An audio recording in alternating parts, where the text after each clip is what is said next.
Hello, good morning, नमस्कार। सभी का स्वागत है स्पिरिचुअलिटी मैटर्स अध्यात्म की और मेरे इस चैनल पे।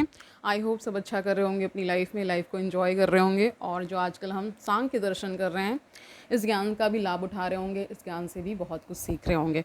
तो आज जो टॉपिक इसी में हम लेकर के आए हैं वो है विकासवाद का सिद्धांत यानी थ्योरी ऑफ इवोल्यूशन। ठीक है, इसके बारे में जानते हैं। देखिए, विश्व की उत्पत्ति का प्रश्न दर्शन का महत्वपूर्ण प्रश्न है। प्रत्येक दार्शनिक विश्व की उत्पत्ति किस प्रकार हुई इस प्रश्न का उत्तर देने का प्रयास करता है। साधारणतया कहा जाता है कि विश्व का निर्माण ईश्वर ने शून्य से किसी काल विशेष में किया है। सांख्य इस मत से सहमत नहीं है, ठीक है, क्योंकि वह ईश्वर की सत्ता में अविश्वास करता है। जब ईश्वर का अस्तित्व ही नहीं है तो फिर ईश्वर को सृष्टा मानने का प्रश्न ही कहाँ उठता है। सांख्य के अनुसार यह संसार विकास का फल है, ईश्वर की सृष्टि नहीं है। इस प्रकार सांख्य विकासवाद का समर्थक हो जाता है। ठीक है, प्रकृति ही वह तत्व है जिससे संसार की समस्त वस्तुएं विकसित होती हैं। समस्त विश्व प्रकृति का परिणाम है। प्रकृति तीन गुणों की साम्य अवस्था का नाम है। प्रकृति गुण निरंतर प्रगतिशील रहते हैं, चाहे प्रकृति किसी भी अवस्था में हो। जब प्रकृति शांतावस्था में रहती है तब भी प्रकृति के गुणों में परिवर्तन होता है। इस समय प्रकृति के अंदर स्वरूप परिणाम परिलक्षित होता है। यह प्रकृति के प्रलय की अवस्था है। देखिए, प्रलय और सृजन ऐसा कहा जाता है साथ साथ चलते ही रहते हैं और ये जो पूरा जो प्रोसेस है, जो प्रक्रिया, वो कभी रुकती नहीं है। हमें कभी कभी इसलिए देखने को मिलता है कि जब हमारे आसपास कुछ घटित होता है तब हमें लगता है कि प्रलय। जैसे अभी आपने देखा होगा रशिया में बहुत भयंकर भूकंप आया हुआ है और काफ़ी उसमें नुकसान हुआ है। सुनामी के भी अलर्ट्स जारी किए गए थे। तो इससे ही पता चल रहा है ना कि देखिए, कहीं कहीं निर्माण भी हो रहा है, कहीं पहाड़ बन रहे होंगे, रेगिस्तान बन रहे होंगे, कहीं इस तरह का प्रलय भी आ रहा होगा। ठीक है, तो ये निरंतर चलने वाली प्रक्रिया है। हमारी बॉडी में भी इसी प्रकार है। बहुत सारे सेल्स नष्ट हो रहे हैं, बहुत सारे सेल्स बनते, नए सेल्स बनते भी जा रहे हैं। तो सृजन का कार्य और जो नष्ट होने का, जो प्रलय का कार्य है, वो भी साथ साथ हो रहा है। ठीक है, इसे समझ गए होंगे। कह रहे हैं यह प्रकृति के विकासवाद की क्रिया तभी आरंभ हो सकती है जब प्रकृति में विरूप परिणाम हो, परंतु विरूप परिणाम के लिए पुरुष और प्रकृति का संयोग परमावश्यक है। यानी कि प्रकृति और जब पुरुष साथ आते हैं तब ये सारी चीज़ें होती हैं। दूसरे शब्दों में विकास के प्रणयन के लिए पुरुष और प्रकृति का संयोग अपेक्षित है। अकेली प्रकृति विकास नहीं कर सकती क्योंकि वह अचेतन है। अकेला पुरुष भी विकास नहीं कर सकता क्योंकि वह निष्क्रिय है। प्रकृति दर्शनार्थ अर्थात देखे जाने के लिए पुरुष पर आश्रित है। यानी पुरुष जब तक नहीं है तो प्रकृति भी नहीं है, ऐसा कहा जाता है। कि क्वांटम फिजिक्स में आपने पढ़ा होगा कि दृश्य तभी तक दृश्य रहता है या दृश्य होता है जब तक उसको कोई देखने वाला होता है। यानी अगर ऑब्जर्वर नहीं है तो ऑब्जर्व थिंग भी नहीं होगी। ठीक है, समझ गए। इसीलिए इसको कहा जा रहा कि अकेली प्रकृति विकास नहीं कर सकती क्योंकि वह अचेतन है और अकेला पुरुष भी विकास नहीं कर सकता क्योंकि वह निष्क्रिय है। अभी जल्दी ही कहीं मैंने पढ़ा कि जो बिग बैंग थ्योरी है उसको भी इल्यूजन मान रहे हैं, क्योंकि जब कोई वहाँ पे व्यक्ति ही नहीं था इसको देखने के लिए, यानी ऑब्जर्व करने के लिए, या कोई जीव ही नहीं था, तो कैसे फिर आप कह सकते हैं। तो विभिन्न मत हैं। ठीक है, जो आपको ठीक लगे उसको स्वीकार कर लीजिए। ठीक है, अब आगे देखिए, कह रहे हैं कि इस प्रकार दोनों को एक दूसरे के संसर्ग की आवश्यकता महसूस होती है। और देखिए, ये भी बताया जा रहा है कि पुरुष, देखिए, प्रकृति जो है वो देखे जाने के लिए पुरुष पर आश्रित है। ठीक है, ये बता रहे हैं। और पुरुष कैवल्य के लिए है ना, अर्थात मोक्ष प्राप्त करने के लिए प्रकृति की अपेक्षा करता है या रखता है, अपेक्षा रखता है। इस प्रकार दोनों एक दूसरे के संसर्ग की आवश्यकता, मतलब इन दोनों के संसर्ग से ही सब कुछ जो क्रियाकलाप आप देख पा रहे हैं वो सब हो रहा है। ठीक है, परंतु दोनों का संसर्ग संभव नहीं जान पड़ता है क्योंकि दोनों एक दूसरे के प्रतिकूल एवं विरोधात्मक हैं। प्रकृति अचेतन है परंतु पुरुष चेतन है। प्रकृति त्रिगुणात्मक है परंतु पुरुष त्रिगुणातीत है। प्रकृति एक है परंतु पुरुष अनेक हैं। प्रकृति का संसर्ग एक समस्या है जिसका समाधान कठिन जान पड़ता है। सांख्य की समस्या का समाधान करने के लिए उपमाओं का प्रयोग करता है, जिसमें प्रथम उपमा इस प्रकार है। कह रहे हैं कि जिस प्रकार जंगल में आग लग जाने पर एक अंधा और लंगड़ा व्यक्ति एक दूसरे की सहायता से जंगल को से पार होते हैं। ये कहानी आपने सुनी होगी, ठीक है। कोई मतलब लंगड़ा है, चल नहीं पाता है, कोई अंधा है, तो एक दूसरे की मदद करके वो उसको पार कर लेते हैं जंगल को। उसी प्रकार जड़ प्रकृति और निष्क्रिय पुरुष के सहयोग से विकासवाद का आरंभ होता है। पुरुष कह रहे प्रकृति पुरुष के अभाव में अंधी है और पुरुष प्रकृति के बिना पंगु है, ठीक है। इस उपमा ने प्रकृति की तुलना अंधे व्यक्ति से तथा पुरुष की तुलना लंगड़े व्यक्ति से की है, परंतु ज्यों ही पुरुष और प्रकृति के स्वरूप का विचार किया जाता है यह उपमा गलत प्रतीत होती है। अंधा और लंगड़ा दोनों चेतन है, परंतु पुरुष और प्रकृति के प्रश्न में पुरुष चेतन है जबकि प्रकृति अचेतन है। इसलिए चेतन और अचेतन सत्ता की तुलना चेतन व्यक्तियों से करना अमान्य प्रतीत होता है। इसके अतिरिक्त इस उपमा के विरुद्ध दूसरा आक्षेप यह किया जाता है कि लंगड़े और अंधे दोनों का उद्देश्य एक है, ठीक है। लंगड़े और जो अंधा व्यक्ति है उसका जो उद्देश्य बता रहे हैं, इसको एक बता रहे हैं। कह रहे हैं कि ये जो उपमा दी गई है ये उतनी उचित नहीं प्रतीत होती है, कोई और उपमा देनी चाहिए थी, ठीक है। कह रहे हैं कि लंगड़े और अंधे दोनों का उद्देश्य है और वह है जंगल से बाहर होना। इसके विपरीत मोक्ष की प्राप्ति सिर्फ पुरुष का उद्देश्य है, प्रकृति का नहीं। इस उपमा की कमजोरियों से अवगत होकर सांख्य दूसरी उपमा का आश्रय लेता है जिसकी चर्चा आवश्यक है। तो कह रहे हैं जिस प्रकार चुंबक मैग्नेट देखते ना, चुंबक लोहा को अपनी ओर आकृष्ट करता है, उसी प्रकार सक्रिय प्रकृति चेतन पुरुष को अपनी ओर आकृष्ट करती है। यानी आकर्षित करने का मतलब है साथ आना, ना, ठीक है। इस उपमा में पुरुष की तुलना लोहा तथा प्रकृति की तुलना चुंबक से की गई है, परंतु पहली उपमा की तरह यह उपमा भी पुरुष और प्रकृति के संसर्ग की व्याख्या करने में असमर्थ है, क्योंकि लोहा और चुंबक दोनों अचेतन है जबकि पुरुष और प्रकृति में पुरुष क्या है, चेतन है और प्रकृति अचेतन है। अतः दो अचेतन वस्तुओं के आधार पर चेतन एवं अचेतन की विरोधात्मक सत्ताओं के संसर्ग की व्याख्या करना भ्रामक है। अब यहाँ पे दोनों क्या हो गए, अचेतन हो गए। इसमें क्या है, पुरुष जो है चेतन था और प्रकृति अचेतन है, तो ये भी उपमा एक तरह से गलत बता दी गई है, ठीक नहीं है। ओके, कोई भी दार्शनिक जब उपमाओं का सहारा लेता है तब उसके दर्शन में असंगति आ जाती है। तो दर्शन में असंगति आना बहुत नॉर्मल सी चीज़ है, ठीक है, वेरी नॉर्मल थिंग। क्योंकि कई बार क्या होता है, हम उदाहरण और एनालॉजी लेते हैं लेकिन वो उतनी ठीक नहीं बैठती जितनी की होनी चाहिए ना। इसका कारण यह है कि उपमाओं के द्वारा जो व्याख्या होती है वह अतार्किक कही जाती है। अतः उपमाओं पर आधारित पुरुष और प्रकृति के संबंध की व्याख्या भी अमान्य ही कही जाएगी। सांख्य भी इन कठिनाइयों से घबराकर कहता है, क्या कहता है कि पुरुष और प्रकृति के बीच यथार्थ संयोग नहीं होता, अपितु सिर्फ निकटता का संबंध होता है। पुरुष और प्रकृति का सानिध्य ही प्रकृति की साम्य अवस्था को भंग करने के लिए पर्याप्त है। ज्यों ही पुरुष प्रकृति के समीप आता है त्यों ही प्रकृति की साम्य अवस्था भंग होती है, जिसके फलस्वरूप गुणों में विरूप परिवर्तन आरंभ होता है। सर्वप्रथम रजस जो क्रिया का प्रेरक है परिवर्तनशील होता है, जिसके फलस्वरूप तमस और सत्व गुण गतिशील हो जाते हैं।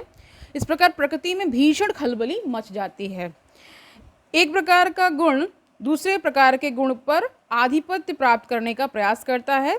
अधिक बल वाले गुण न्यून बल वाले गुण को अभिभूत कर देते हैं।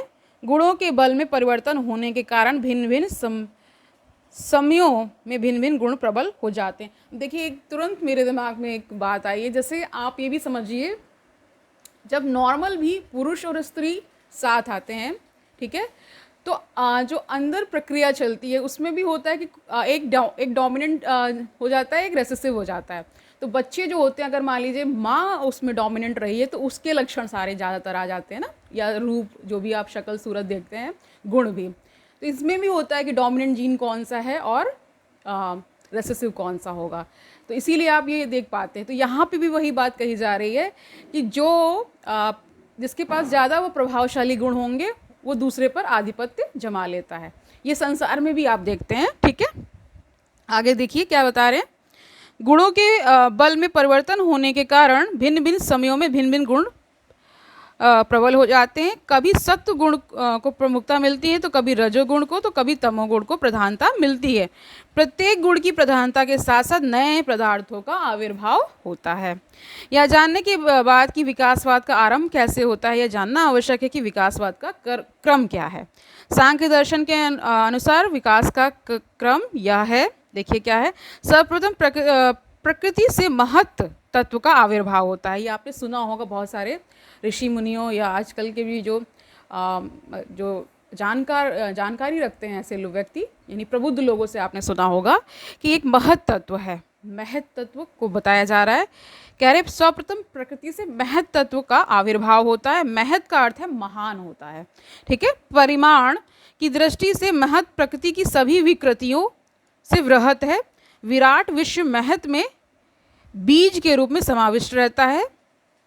इस तत्व की व्याख्या बाह्य और आभ्यंतर दो दृष्टियों से की जा सकती है। बाह्य दृष्टि से यह महत् कहा जाता है, परंतु आभ्यंतर दृष्टि से यह बुद्धि कहलाती है, जो भिन्न भिन्न जीवों में विद्यमान रहती है। इस प्रकार महत् को ही बुद्धि भी कहा जाता है। बुद्धि के दो मुख्य कार्य हैं, तो क्या बता रहे हैं, एक तो निश्चय, डिसीजन लेना, और दूसरा अवधारणा ना। बुद्धि की सहायता से किसी विषय पर निर्णय दिया जाता है। बुद्धि ही ज्ञाता और ज्ञेय के बीच भेद स्पष्ट करती है। स्मृतियों का आधार बुद्धि है। बुद्धि पुरुष के लिए सहायक है। बुद्धि की सहायता से पुरुष अपने और प्रकृति के भेद को समझता है तथा अपने वास्तविक स्वरूप को पहचानता है। बुद्धि स्वयं प्रकाशवान है, ये स्वयं प्रकाशित है, ठीक है, तथा वह अन्य वस्तुओं को भी प्रकाशित करती है, यानी बुद्धि के संसर्ग में जो आता है वो भी प्रकाशित हो जाता है, ठीक है। अब कई बार ये कहा जाता है ना कि बुद्धि से सारे विचार और ये सब आ रहे हैं, अच्छा बुरा ये सब, और इसका भी उच्च कोटि का जो है उसको विवेक बोला गया है। विवेक से अगर आप कार्य करते हैं तो वो एकदम एक्यूरेट होता है, ठीक है। यद्यपि बुद्धि त्रिगुणात्मक है, फिर भी बुद्धि का स्वरूप सात्विक माना जाता है, क्योंकि बुद्धि का प्रादुर्भाव सत्व गुण के अधिकाधिक प्रभाव के कारण हुआ होता है। जब बुद्धि में सत्व गुण की प्रबलता होती है तो बुद्धि में ज्ञान, है ना, धर्म, वैराग्य, ऐश्वर्य जैसे गुणों का विकास होता है। परंतु जब बुद्धि में तमोगुण की प्रधानता होती है तो बुद्धि में अज्ञान, अधर्म, आसक्ति, है ना, ठीक है, आसक्ति, और एक बता रहे आसक्ति, इसका मतलब एक तो वो अटैचमेंट वाला आसक्ति है, इसमें आशक्ति वो शक्ति का जो अपोजिट होता है ना, उसको बता रहे हैं। उसमें पावरलेस बोल सकते हैं आप, ऐसा कुछ हो जाता है कि देखिए जो तमोगुण वाले होते हैं वो प्रमाद, है ना, आलस्य, निद्रा, है ना, बहुत नेगेटिव विचारों में डूब जाना, इस तरह का उनका रहता है। जैसे प्रतिकूल गुणों का प्रादुर्भाव होता है, यानी तमस से प्रतिकूल गुणों का प्रादुर्भाव हो रहा है। प्रकृति का प्रथम विकास होने के कारण बुद्धि में पुरुष का चैतन्य प्रतिबिंबित होता है। जिस प्रकार शीशे के सामने रखा हुआ गुलाब का फूल शीशे में प्रतिबिंबित होता है, उसी प्रकार पुरुष का, कह रहे हैं कि आपने देखा होगा, जैसे मान लीजिए कोई मिरर है, उसके सामने आप उसको रख दीजिए कोई भी वस्तु, तो वो उसका रिफ्लेक्शन आपको दिखता है ना, और मान लीजिए बहुत सारे मिरर्स रख दीजिए तो बहुत सारे रिफ्लेक्शंस आ जाएंगे, इस तरह से बताया जा रहा है। कह रहे हैं कि उसी प्रकार पुरुष का स्वरूप बुद्धि के निकट के कारण बुद्धि में प्रतिबिंबित होता है, परंतु इससे यह निष्कर्ष निकालना कि बुद्धि पुरुष के समान है हास्यास्पद होगा। बुद्धि और पुरुष में विरोध ही विरोध है। बुद्धि परिणामी है परंतु पुरुष अपरिणामी है। बुद्धि त्रिगुणमयी है जबकि पुरुष त्रिगुणातीत है। बुद्धि अचेतन है परंतु पुरुष चेतन है। बुद्धि ज्ञान का विषय है परंतु पुरुष ज्ञाता है, यानी कि जो जानने वाला जो है उसको बोला जा रहा है, नोअर। प्रकृति का दूसरा विकार अहंकार है। अहंकार का कारण बुद्धि है। किसी वस्तु के संबंध में बुद्धि का मैं या मेरा का भाव रखना अहंकार है। जैसे आप बोलते हैं ना, मैं ये कर रहा हूँ, मैं ये जानता हूँ, तो ये जो है वो अहंकार है, ठीक है। अहंकार के कारण ही मनुष्य में व्यक्तित्व तथा स्वार्थ की भावना का विकास होता है। अहंकार अभिमान का अभिप्राय है, ठीक है। सांख्य कारिका में अभिमान की परिभाषा अभिमानो अहंकारा कहकर दी गई है। अहंकार स्वयं भौतिक है। अहंकार ही विश्व के सभी व्यवहारों का आधार है। जब एक कलाकार के मन में किसी वस्तु का निर्माण करने का संकल्प उठता है, मैं अमुक वस्तु का निर्माण करूं, तब वह निर्माण के कार्य में प्रवृत्त हो जाता है। अहंकार का प्रभाव पुरुष पर पूर्ण रूप से पड़ता है। अहंकार के वशीभूत होकर पुरुष अपने को कर्ता यानी डूअर समझने लगता है, यद्यपि वह अकर्ता है यानी नॉन डूअर है। अहंकार के प्रभाव में आकर पुरुष अपने को कामी यानी जो डिजायर करता है ना, कामी, तथा संसार की वस्तुओं का स्वामी समझने लगता है। इस प्रकार अहंकार के कारण पुरुष मिथ्या भ्रम में पड़ जाता है। अहंकार 3 प्रकार का होता है, वैकारिक अथवा सात्विक, ठीक है, भूतादि अथवा तामस, और तेजस अथवा राजस, ठीक है। अब देखिए इसमें देखिए वैकारिक अथवा सात्विक अहंकार को भी यहाँ पे परिभाषित किया गया है, ठीक है। तो सात्विक अहंकार का वह रूप है जिसमें सत्व गुण की प्रमुखता होती रहती है। सात्विक अहंकार से मन है ना 5 ज्ञानेंद्रिय और 5 कर्मेंद्रियों का विकास होता है। इस प्रकार सात्विक अहंकार से 11 इंद्रियों का आविर्भाव होता है। अब दूसरा देखिए बता रहे भूतादि अथवा तामस अहंकार। तामस अथवा भूतादि अहंकार का वह रूप है जिसमें तमोगुण की प्रधानता रहती। तामस अहंकार से 5 कह रहे हैं तन मात्राएं का प्रादुर्भाव होता है, यानी 5 सटल एलिमेंट्स की बात हो रही है, ठीक है। तीसरा बताया राजस अथवा तेजस अहंकार। राजस अहंकार का वह रूप है जिसमें रजोगुण की प्रमुखता होती है। इससे किसी वस्तु का आविर्भाव नहीं होता। राजस अहंकार सात्विक और तामस अहंकारों को शक्ति प्रदान करता है, जिसके फलस्वरूप वह विभिन्न विषयों का निर्माण करने योग्य होते हैं। इस प्रकार राजस अहंकार अन्य 2 अहंकारों का सहायक मात्र है। सांख्य की 11 इंद्रियों में 5 ज्ञानेंद्रियां हैं एवं 5 कर्मेंद्रियां हैं, 1 मन है, तो कितने हो गए टोटल 11, ठीक है। 5 ज्ञानेंद्रियां जैसे आप बता रहे हैं कि चक्षु है ना, श्रवण से श्रवणेंद्रिय, ठीक है। अब जैसे स्मेल के लिए ना इन्होंने क्या वर्ड लिया है, घ्राणेंद्रिय है ना, और रस के लिए रसेंद्रिय, और स्पर्श के लिए स्पर्श इंद्रिय, ठीक है। इन 5 इंद्रियों से क्रमशः रूप, शब्द, गंध, स्वाद और स्पर्श का ज्ञान प्राप्त होता है। यहाँ पर यह कह देना आवश्यक होगा कि आँख, कान, जीभ तथा त्वचा वास्तविक इंद्रियां नहीं है। इनमें से प्रत्येक में शक्ति समाविष्ट है, जिसे ही वास्तविक इंद्रियां कहना उचित है। 5 कर्मेंद्रियां शरीर के इन अंगों में स्थित हैं, मुख, हाथ, पैर, मलद्वार, जनेंद्रिय, ठीक है। इनके कार्य हैं क्रमशः बोलना है ना, पकड़ना या ग्रहण करना, चलना फिरना, मल बाहर करना तथा संतान उत्पन्न करना, ठीक है, समझ गए। मुख, हाथ, पैर आदि कर्मेंद्रियां नहीं हैं, अपितु उनमें निहित शक्ति ही कर्मेंद्रियां हैं जो कार्य को संपादित करते हैं, ठीक है। तो आज के लिए हम इतना ही रखते हैं, इसके कंटिन्यूशन में ही रहेंगे, ठीक है। तो इसके बारे में और जानेंगे कि ये मतलब ये जो टॉपिक है विकासवाद, यानी हम थ्योरी ऑफ इवोल्यूशन कर रहे हैं सांख्य दर्शन के अनुसार।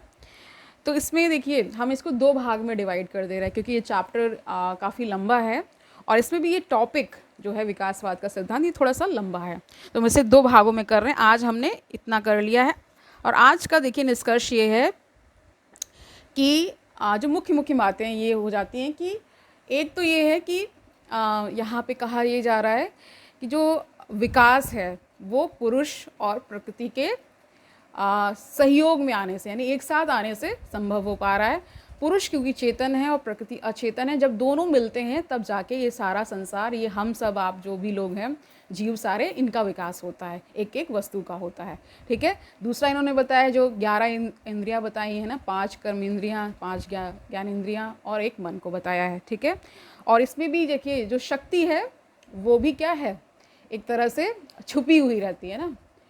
हमें देखिए अगर प्रजनन भी होता है तो हमें वो एनर्जी तो दिखती नहीं है, ठीक है। और अंदर क्या क्या गतिविधियाँ होती हैं, अभी डॉक्टर्स, मेडिकल साइंस इस पे बहुत कुछ कर चुकी है, बहुत कुछ करना बाकी है, ठीक है। मान लीजिए अगर हम ब्लड का ही उदाहरण लें तो ब्लड तो वेजल्स में फ्लो कर रहे हैं, उनमें बहुत सारे क्या बोलते हैं इंस्ट्रक्शंस दिए जाते हैं। इंस्ट्रक्शंस कौन देता है ना, मेडिकल साइंस कहती है कि वो क्या है, एक तरह से स्वचालित है, मतलब एक तरह से कह सकते हैं ऑटोनोमस है, अपने आप ही हो रहा है, ठीक है। आपके सारी चीज़ों में अभी भी बहुत कुछ किया जाना बाकी है। इसीलिए मेडिकल साइंस कहती मैं इतना ही जानता हूँ, आगे कुछ डिस्कवरी होती है फिर उसको देखेंगे। ठीक है, तो आज के लिए इतना ही रखते हैं, कल मिलते हैं। तब तक के लिए आनंद से रहिए, सुखपूर्वक अपना जीवन व्यतीत करिए, दूसरों को सुखी करिए, और ये भी याद रखिए कि सांख्य दर्शन कितना आवश्यक है। और निरंतर कुछ ना कुछ अपने लिए करते रहिए, अपने मानसिक स्वास्थ्य के लिए करते रहिए, अपने जो जीवन की के प्रति जो आपके अंदर नेगेटिव कभी कभी आ जाता है ना कि अच्छा नहीं लग रहा है, तो उससे क्या होगा, जब आप अध्यात्म से जुड़ेंगे तो आपको सरलता एक अनुभव होगी। ठीक है, कल मिलते हैं, तब तक के लिए हरिओम तत्सत।